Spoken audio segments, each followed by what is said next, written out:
Vi skal bo på Kypros en hel uke. Tror jeg kommer til å bli amazing.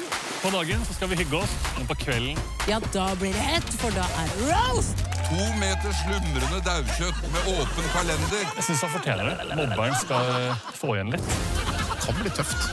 Jeg kjenner at jeg er litt stresset i dag. Jeg så ikke den komme.